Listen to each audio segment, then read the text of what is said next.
You wanted a video about the best field pairings as of March 2021? Well, here we are. In this video, I'm going to discuss about my personal top 10 field marches. If you like Rise of Kingdoms analysis and guides, or you just like to talk a bit together about the game, please consider subscribing to the channel and joining our Discord community, where you will find all the talent trees of the commanders shown here in the dedicated section. Also, I'd like to remember that this video is available in English, Italian, French, Spanish, Portuguese, German, Russian, Vietnamese, Filipino, Malaysian, Turkish, and Indonesian. If you need, just click on the settings on the top right of the video and select the subtitles language that you need. This feature will now be available for all of my next Rise of Kingdoms guides, and on many previous guides it has been already implemented. But now, let's get straight into today's topic.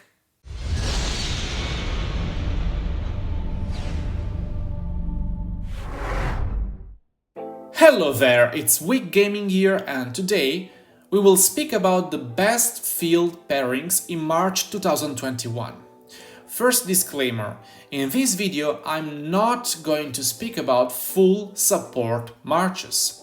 There are here, however, some marches that have a support function as well, but the thing that all have in common is the fact that they all deal a lot of damage. So you will not see here Constantine or Joan of Arc or Mulan, etc. Second disclaimer. Each pairing may or may not have one or multiple variations on the theme. It needs to be your own judgment and awareness of your account capabilities to intervene and try to patch the eventuality that you will not have some of the commanders you like and need at the right moment. Rise of Kingdoms is a strategy game, and part of the strategy should also be you doing the best with what you have, and not necessarily chasing what other players have. Third and final disclaimer. This is my top 10, and sometimes the line between one place and another one is very thin, so just take those as 10 very good options for your gameplay. Now, my top 10 includes 6 archer commanders, 4 infantry commanders, 2 cavalry commanders, and just 1 leadership commander, for a total of 13 commanders that I selected, which will go and compose 5 archer pairings, 3 infantry pairings, 1 cavalry pairing, and 1 leadership pairing, so mixed troops. This already tells you how much I value and I like archers. They do make up for 50% of all the pairings I'm going to tell you about. Number 10. Edward and Tomiris. I honestly do not possess either Edward or Tomiris, but many times we have selected some players in our team to have this pairing available on the field for some specific duties. The strength of this pairing resides in the fact that the poison is extremely effective in a swarm, because it will enhance all the other marches' skill damage. So if you swarm an enemy on the field, and the swarm includes Edward and Tomiris, you can be sure that the target will melt down. The downside is that among all the 10 pairings we are going to see, this is the only one without an AoE component whatsoever. And this is one of the reasons why I placed Ed and Tommy in position number 10, and also because it's the last of my preferred archer marches. You need to use it wisely, but if you can, then it's great. It's up to the teams to decide, and the coordination component and the personal skill level is very important here. Number 9. Alex and Harald. Alex has a good passive damage when it activates, while Harald is a good nuker and he can also be decently sturdy when swarmed. Harald has an AoE component as well, while Alex is able to provide shields here and there. Overall, a solid pair, very indicated to people who really like to use infantry. Number 8. Alex and YSG. This is more of an early game option but still valid later on. Keep in mind that you need to use this pair with full infantry, even if Alex is an infantry commander and YSG is an archer commander. And you are able to do that mainly because YSG is extremely flexible and versatile. You can have a couple talent tree options on my Discord, link in the description down below if you want to join the community. Number 7. Artemisia and Tomiris. If you want to combine some support power granted by Tomiris Poison, some tankiness from the defense tree and some AoE value from an archer commander as well, then Artemisia and Tomiris is your march. Number 6. Artemisia and Ramses. This pair, as I told you in my Sunset Canyon guide, is the tankiest archer march in the game, no doubt about it. All the top players use it in Canyon because it's hard to kill and also grants you a great amount of DPS. If you don't know, DPS means damage per second. Check out my Sunset Canyon guide, card up on the top, to have more information on how to use this march. Of course, it's a great option in the open field as well, that's why I put this at number 6. Number 5, we have Nebuchadnezzar and YSG.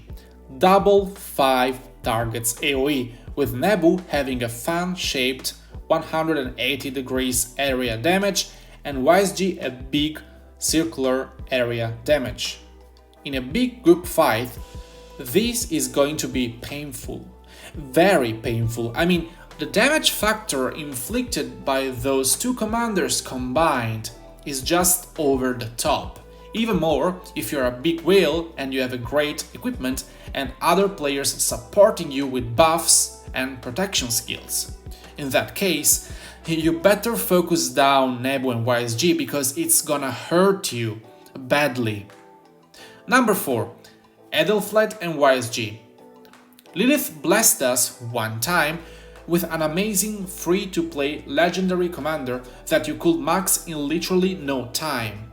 Just the primary skill of this commander is insane.